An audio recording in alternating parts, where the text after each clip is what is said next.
सबसे पहले मैं अपने अगले वीडियो में और अपने सभी प्रिय विद्यार्थियों का स्वागत करता हूं।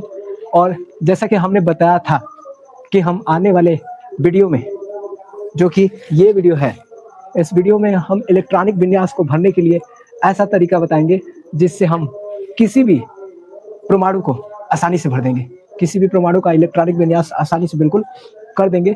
तो अफबाउ नियम के द्वारा हम किसी भी परमाणु का इलेक्ट्रॉनिक विन्यास बहुत ही इजी तरीके से और बहुत ही आसान तरीके से हम लोग कर सकते हैं। तो हम इस अफबाउ नियम को बनाना भी कैसे सीखे। अफबाउ नियम जो है एक कह सकते हैं कि चित्र के समान है, ठीक है, चित्रित माध्यम है। और यहाँ पर जो है हमें कोषों की संख्या लिखी है, n बराबर पहला कोष, n बराबर दूसरा कोष, n बराबर तीसरा कोष, चौथा कोष, पांचवा कोष, छठवां कोष और सातवां कोष। और जैसा कि हम पिछले वीडियो में बता चुके हैं कि पहले कोष का पीडीएफ हमेशा खाली रहता है, दूसरे कोष का डीएफ खाली हमेशा रहता है और तीसरे कोष का एफ और चौथे कोष का कोई भी कोष उपकोष जो होता है वो खाली नहीं रहता है। तो यहाँ पर जो है सबसे पहले अफबाउ नियम को लिखने के लिए या इसके चित्र को बनाने के लिए हमें सभी पहले से ही हमें पहले कोष की संख्या को लिख लेंगे, जिसको हम लोग मुख्य क्वांटम संख्या भी कहते हैं, ठीक है। और उपकोषों की संख्या को हम लोग द्विगांशी क्वांटम संख्या कहते हैं। तो सबसे पहले मुख्य क्वांटम संख्या लिख लेंगे, यानी कि कोषों की जो संख्या है उसको लिख लेंगे। तो कोष की संख्या यहाँ पर लिख लिए। अब उसके बाद जो है उपकोष को इस प्रकार से लिखेंगे, कोष एक के सामने यस, और पहले कोष के पीडीएफ खाली होती है तो इसको नहीं लिखेंगे, ठीक है। दूसरे कोष के सामने यस और पी, और बाकी इसके डीएफ खाली होते हैं तो नहीं लिखेंगे। तीसरे कोष के यस, पी और डी, ठीक है, एफ नहीं लिखेंगे क्योंकि इसका खाली होता है। और चौथे कोष के yes, P, D, F, yes, P, D, F, S, P, D, F और आखिरी है यस, पी, डी, एफ। इस प्रकार से हम उपकोषों को कोषों के सामने लिख लेंगे। अब जो है हमें यहाँ से स्टार्ट करना है और इस प्रकार से सबसे तिरछी रेखा खींच देना है। तिरछा रेखा इस तरह से हमें खींच देना है, सभी को इस तरह से तिरछा रेखा हमें खींच देना है, ठीक है। इस तरह से तिरछा रेखा हमें खींच देना है। ये है, ठीक है। ये हम जल्दी जल्दी करते रहे इस तरह से। इस चित्र को हम लगा भी सकते हैं, लगा देंगे। तो इस प्रकार से तिरछा रेखा खींच देंगे। अब सभी में जो चित्र का निशान है वो इस तरह से रहेगा, ठीक है। इस तरह से तीर का निशान बना लेंगे सभी में, ठीक है। इस तरह से सभी में तीर का निशान ऐसे बना लेंगे, ठीक है। अब जो ये तीर का निशान यहाँ तक आया है, बस इसको जाकर के इस वाले से फिर कनेक्ट कर देंगे, इसको ले जाकर के फिर इस वाले से कनेक्ट कर देंगे, इसको ले जाकर के फिर इस वाले से कनेक्ट कर देंगे, इसको ले जाकर के फिर इस वाले से कनेक्ट कर देंगे, इसको ले जाकर के फिर इस वाले से कनेक्ट कर देंगे, इसको ले जाकर के फिर इस वाले से कनेक्ट कर देंगे, फिर इसको ले जाकर के इस वाले से कनेक्ट कर देंगे और फिर इसी तरह से आगे चलता रहेगा, ठीक है। इस तरह से अलग आकर के इस तरह से कनेक्ट हुआ रहेगा। तो ये जो चित्र है, यही चित्र एस अफबाउ नियम कहलाता है। और इस चित्र की खासियत है कि हमें कोषों में इलेक्ट्रॉन भरने की जरूरत नहीं पड़ी है और ना ही हमें ये याद करना पड़ेगा कि कोष में कितने इलेक्ट्रॉन होंगे। हम डायरेक्ट बस उपकोष की अधिकतम संख्या, अगर हमें पता है कि अधिकतम संख्या कितना है, ठीक है, जैसे यस की अधिकतम संख्या 2 है, पी में अधिकतम संख्या 6 इलेक्ट्रॉन भरे जा सकते हैं, डी में अधिकतम इलेक्ट्रॉन 10 भरे जा सकते हैं और एफ में अधिकतम इलेक्ट्रॉन 14 भरे जा सकते हैं। अगर हम बस इतना याद है तो हम किसी भी परमाणु का इलेक्ट्रॉनिक विन्यास कर सकते हैं। यहाँ से हमें इस तरफ से जाना है और यस मिला तो यस को जितना ये इलेक्ट्रॉन मांगता है उसको इलेक्ट्रॉन दे देना है। फिर आगे बढ़ेंगे तो फिर हमें दूसरे कोष का यस मिलेगा तो इसमें भी 2 इलेक्ट्रॉन भर देना है। फिर अगले चालू करके दूसरे कोष का ही पी मिलेगा, ठीक है, तो हमें पी इलेक्ट्रॉन में भर देना है। फिर अगले में तीसरे का यस मिलेगा।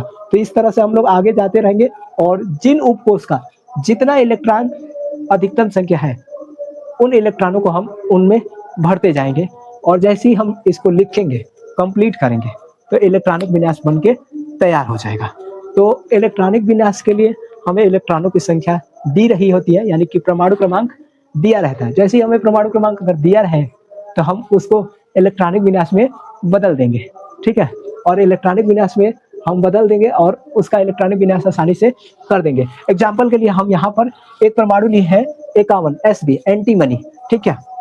तो एंटीमनी का जो परमाणु क्रमांक होता है 51 होता है। तो 51 परमाणु क्रमांक होने का मतलब क्या है कि जो इलेक्ट्रॉनों की संख्या भी है वो 51 ही है, ठीक है। परमाणु क्रमांक है ये क्या है, परमाणु क्रमांक, परमाणु क्रमांक, ठीक है, परमाणु क्रमांक, यानी कि इतना ही इलेक्ट्रॉनों की संख्या भी होगी, इलेक्ट्रॉनों की संख्या, ठीक है। इलेक्ट्रॉनों की संख्या भी कितनी होगी, बराबर 51। ठीक है, इलेक्ट्रॉनों की संख्या 51 होगी। तो अब हम इसका इलेक्ट्रॉनिक विन्यास करेंगे। यहाँ पर देख सकते हैं कि किस प्रकार से हम इसका इलेक्ट्रॉनिक विन्यास कर रहे हैं। तो यहाँ पर हम यस से चलेंगे। ठीक है, यस से चलेंगे तो पहले कक्षा के यस वाले मिलना है, यस वाला उपकोष मिलना है। ठीक है तो पहले कक्षा के यस वाले उपकोष में, यानी कि पहला कक्षा और यस वाले उपकोष में हमें कितने इलेक्ट्रॉनों की संख्या भरनी है? तो यस वाले में यस और कितने अधिकतम? तो 2, तो इसमें 2 इलेक्ट्रॉन भर देंगे। फिर जैसे ही हम अफबाऊ के नियम से आगे बढ़ते हैं तो फिर दूसरे कोष का यस मिलता है, तो यानी कि दूसरे कक्षा का यस उपकोष मिलता है। ठीक है, और यस उपकोष जो है हमेशा 2 इलेक्ट्रॉन अधिकतम मांगता है, तो 2 इलेक्ट्रॉन इसको दे देंगे। और लिखने का भी तरीका एकदम सेम रहेगा, ऐसा ही। फिर आगे हम चलेंगे तो फिर दूसरे कोष का पी हमें मिल रहा है, तो दूसरे कोष का पी मिल रहा है, यानी कि 2 दूसरे कोष का, और उपकोष जो है वो पी है, और पी उपकोष जो है अधिकतम संख्या कितना मांगता है? 6 मांगता है, तो उसको 6 इलेक्ट्रॉन देंगे। ठीक है, और इलेक्ट्रॉन यहाँ पर गिनते भी रहेंगे क्योंकि खत्म भी हो रहा है। और टोटल इलेक्ट्रॉन कितना है? 51, और अभी तक 10 इलेक्ट्रॉन भरे जा चुके हैं। अब इसी तरह से आगे हम बढ़ेंगे, तो यहाँ पर हम जैसे ही आगे बढ़ रहे हैं पी से आकर के इस तरह से, तो हमें यस मिल रहा है, यानी कि ये तीसरे कक्षा का यस उपकोष है। तो तीसरे कक्षा के लिए 3 और उपकोष यस है, तो यस उपकोष कितना इलेक्ट्रॉन मांगता है? तो 2 इलेक्ट्रॉन मांगता है। फिर उसके बाद हम फिर इससे यहाँ से चल रहे हैं और फिर हमें मिल रहा है तीसरे कक्षा का पी उपकोष। तो तीसरे कक्षा का पी उपकोष, यानी कि तीसरे कक्षा का पी उपकोष, और पी उपकोष जो है कितना इलेक्ट्रॉन मांगता है? 6 इलेक्ट्रॉन मांगता है अधिकतम, तो 6 इलेक्ट्रॉन इसको भर देंगे, यानी कि टोटल 6 इलेक्ट्रॉन इसमें भरते जाएंगे।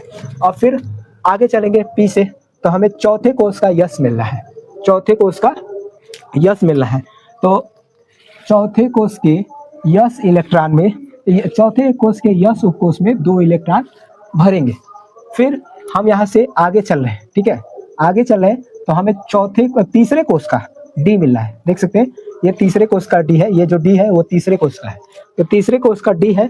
तो हम यहाँ पर इसको हम लोग तीसरे कोष को यहाँ पर लिख दे रहे हैं 3। चलो यहाँ पे नहीं लिख करके यहाँ पर लिख दे रहे हैं, वहां पर भी लिखे जा सकते हैं, तो यहाँ पर लिख रहे हैं तीसरे कोष के, और कौन सा? डी, तो यानी कि डी उपकोष है, और डी उपकोष अधिकतम संख्या 10 इलेक्ट्रॉन। तो अगर इसी में हम लोग 10 इलेक्ट्रॉन तक भरते रहेंगे। अब एक बार फिर से हम लोग गिन लेंगे कि कहीं 51 से तो अधिक तो नहीं हुआ, क्योंकि अधिक हो गया तो दूसरे परमाणु का इलेक्ट्रॉनिक विन्यास हो गया। ठीक है, तो बहुत ही सावधानी से हमें इलेक्ट्रॉनों की संख्या को गिननी है। तो इलेक्ट्रॉन की संख्या जो है ऊपर है, तो ऊपर वाली संख्या को गिन लेते हैं। 2 2 4 4 6 10 10 2 12 12 6 18 18 2 20 20 10 30, अभी 30 इलेक्ट्रॉन भरे जा चुके हैं। अभी भी हमारे पास जो है 21 इलेक्ट्रॉन है। तो आगे चलेंगे फिर से, तो डी है, फिर अब चौथे कक्षा का पी उपकोष मिल रहा है, तो चौथे कक्षा का पी उपकोष। ठीक है, चौथे कक्षा का पी उपकोष, तो इसमें इलेक्ट्रॉनों की संख्या कितनी है? अधिकतम 6। फिर आगे चलेंगे, चौथे का पी हो गया, फिर आगे चलेंगे तो पांचवे का यस मिलेगा। तो पांचवे का यस में, ये पांचवा है। ठीक है, और यस उपकोष में 2 इलेक्ट्रॉन अधिकतम से भरे जा सकते हैं। फिर पांचवे के यस में भरा गया, फिर हम बैक जाएंगे तो फिर हमें मिल रहा है चौथे का डी। ठीक है, चौथे का डी मिल रहा है, यानी कि चौथा कोष है और इसका डी उपकोष है, और इसमें कितने इलेक्ट्रॉन भरे जाएंगे? 10। ठीक है, और फिर हम चल रहे हैं आगे इस तरह से, तो हमें पी मिल रहा है, तो पांचवे का पी मिल रहा है। तो हम पांचवे कोष को लिख रहे हैं, पांचवा कोष, और इसका जो उपकोष है वो क्या है? पी है, और पी में 6 इलेक्ट्रॉन भरेंगे, लेकिन पहले इलेक्ट्रॉनों की संख्या गिन लें यहाँ पर। तो 2 2 4 4 6 10 10 2 12 12 6 18 18 2 20 20 10 30 30 6 36 36 2 38 और 38 10 48 और 48, और इसमें 48 49 50 51। ठीक है, 6 नहीं भर पाएंगे, तो 3 ही इलेक्ट्रॉन बच रहा है। तो जितना इलेक्ट्रॉन बच रहा है वो इसमें भर देंगे, यानी कि 3 इलेक्ट्रॉन इसमें भरा जाएगा। अगर इसमें 4 इलेक्ट्रॉन बचता तो 4 इलेक्ट्रॉन भरा देता है, क्योंकि अभी तक इसमें 6 इलेक्ट्रॉन चाहिए। तो इसी में अगर अधिक इलेक्ट्रॉन रहते तो इसी में भरते हैं, लेकिन हमारे पास 3 से अधिक इलेक्ट्रॉन है ही नहीं, तो हम 3 से अधिक भर भी नहीं पाएंगे। तो ये जो पांचवे के पी में उपकोष में जो है वो 3 इलेक्ट्रॉन ही भर सकते हैं। तो ये जो है परमाणु क्रमांक 51 था, यानी कि इलेक्ट्रॉनों की संख्या भी 51 थी, और इसलिए पांचवे कक्षा के पी उपकोष में जो 3 इलेक्ट्रॉन ही भरे, तो आखिरी जो कोष है वो पांचवा ही कोष है। ठीक है, इसमें देख सकते हैं कि मुख्य क्वांटम संख्या सबसे बड़ी कौन है? 5 है। 1 2 3 4, ठीक है, 4 ये है और ये 5 है। तो मुख्य क्वांटम संख्या जो सबसे बड़ी है वो 5 है। ये एक्स्ट्रा जानकारी है। इलेक्ट्रॉनिक विन्यास यहाँ पर हो गया, ये इलेक्ट्रॉनिक विन्यास कंप्लीट हो गया। इसी प्रकार से हम इन सभी परमाणुओं का इलेक्ट्रॉनिक विन्यास कर सकते हैं। एक परमाणु का और भी इलेक्ट्रॉनिक विन्यास हम करके बता रहे हैं, और वो जो है बड़े परमाणुओं का इलेक्ट्रॉनिक विन्यास करके बता रहे हैं, 78 का या 80 का, ठीक है। तो यहाँ पर इलेक्ट्रॉनिक विन्यास हो गया, लेकिन एक्स्ट्रा जानकारी एक है कि जो क्वांटम संख्या यानी कि मुख्य क्वांटम संख्या 1 2 यानी कि ये वाली मुख्य क्वांटम संख्या है, ये इस इलेक्ट्रॉनिक विन्यास में सबसे जो बड़ी होती है, यानी कि सबसे बड़ी कौन है? 5 वाली। तो ये 5 के यहाँ पे 2 इलेक्ट्रॉन है और 5p के 3 इलेक्ट्रॉन है, यानी कि 5वें कोष में टोटल इलेक्ट्रॉन जो है कितना है? 5वें कोष में टोटल इलेक्ट्रॉन कितना है? तो 2 यहाँ पर और 3 यहाँ पर, 5 है। तो इसको हम लोग संयोजकता कहते हैं। किसी परमाणु के बाहरी कोष में जितना इलेक्ट्रॉन की संख्या होती है, उस इलेक्ट्रॉनों की संख्या को हम लोग संयोजकता कहते हैं, और उस बाहरी कोष को हम लोग संयोजी कोष कहते हैं। तो ये किसी भी परमाणु में जो बाहरी कोष होगा उस कोष को हम लोग संयोजी कोष कहेंगे, और जो बाहरी कोष में जितने इलेक्ट्रॉनों की संख्या होगी उपकोष को मिला करके, उपकोष में जितने भी हो, तो कोष के SPDF सभी उपकोष को मिला करके जितनी बाहरी कोष में इलेक्ट्रॉनों की संख्या होगी, उस इलेक्ट्रॉनों की संख्या को हम लोग संयोजकता कहते हैं, ठीक है।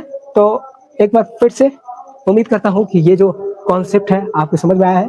एक और उदाहरण है जो है, हम प्लेटिनम को हल कर रहे हैं। प्लेटिनम का जो परमाणु क्रमांक है वो है 78, यानी कि 78, और 78 का हमें इलेक्ट्रॉनिक विन्यास करना है। तो 78 का इलेक्ट्रॉनिक विन्यास कैसे करेंगे? तो इसको हम लोग हल करेंगे, ठीक है। तो एक और परमाणु जो है, एक और परमाणु का इलेक्ट्रॉनिक विन्यास कर रहे हैं, शायद ये आपको और भी अच्छे तरीके से समझ में आ जाए। ये पहला उदाहरण हमने समझा रखा है, एक और परमाणुओं का इलेक्ट्रॉनिक विन्यास करके समझा दे रहे हैं। इससे और भी आपको क्लियर हो जाएगा कि किस प्रकार से इलेक्ट्रॉनिक विन्यास करना है आसान तरीके से। तो यहाँ पर प्लेटिनम है, और प्लेटिनम का जो परमाणु क्रमांक है वो 78 है, यानी कि 78 है। तो अब 78 है, तो 78 को, यानी कि 78 परमाणु क्रमांक है, तो इलेक्ट्रॉनों की संख्या भी क्या होगी? 78 होगी। इलेक्ट्रॉन की संख्या भी होगी, वो क्या होगी? 78 होगी, ठीक है।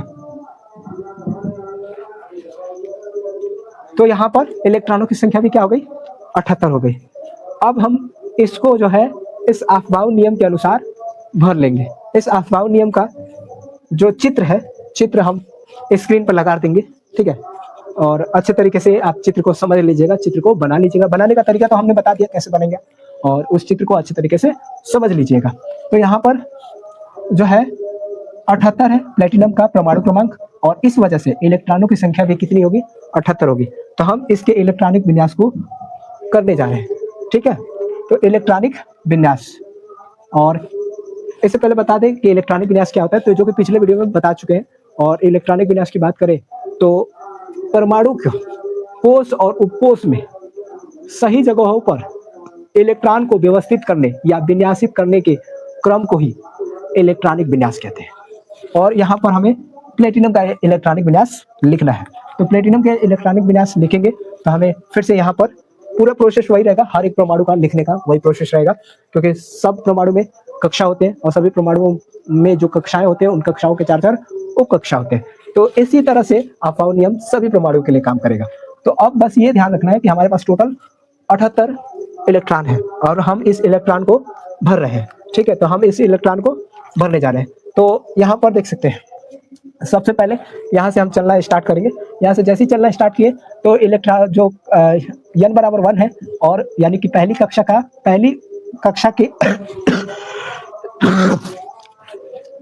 के उप कक्षा यस में, तो यानी कि पहली कक्षा और उप कक्षा यस है, और यस कितना इलेक्ट्रॉन मांगता है? तो 2 अधिकतम, बिल्कुल याद रख लेना है, अधिकतम यस 2 और p 6 और d 10 और f जो है 14, या सिंपल याद रख सकते हो, 4 का योग कर सकते हो। देखो 2 में 4 योग कर दिया 6, 6 में 4 योग कर दिया 10, 10 में 4 योग कर दिया 14। तो इस तरह से भी याद रख सकते हो अधिकतम संख्या। तो अब यहाँ पर 1s2 हो गया, फिर आगे चले तो फिर दूसरे वाले कोष का यस मिला, तो दूसरे वाले कोष का यस और इसमें 2 अधिकतम इलेक्ट्रॉनों की संख्या। फिर जैसे ही आगे चले तो दूसरे कोष का पी मिला, तो दूसरे कोष के पी और इसमें अधिकतम संख्या 6 भरी जाएगी इलेक्ट्रॉनों की।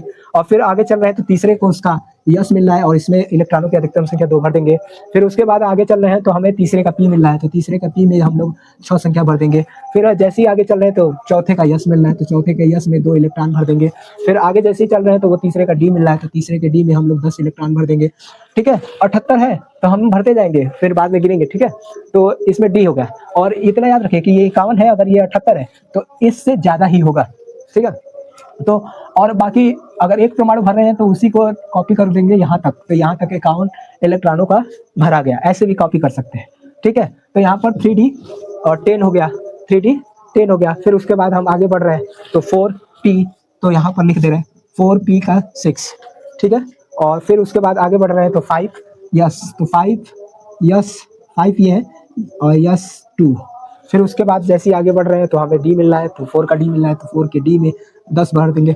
फिर जैसे ही आगे आ रहे हैं तो 5 का पी मिल रहा है, तो 5 के पी में हम लोग 6 भर दे रहे हैं। फिर जैसे ही आगे आ रहे हैं तो वो 6 का यस मिल रहा है, तो 6 के यस में 2 इलेक्ट्रॉन भर देंगे। फिर जैसे ही हम पीछे जा रहे हैं, मतलब इस तरह से आगे बढ़ रहे हैं, तो हमें फिर से यफ मिल रहा है, वो भी कक्षा नंबर 4 का, तो कक्षा नंबर 4 के यफ में 14 इलेक्ट्रॉन भरेंगे। तो आप थोड़ा सा इलेक्ट्रॉनों को गिन दें, कहीं इलेक्ट्रॉन अधिक तो नहीं हो गए। अगर अधिक हो जाएंगे तो वो दूसरे परमाणु के इलेक्ट्रॉनिक विन्यास हो जाएंगे।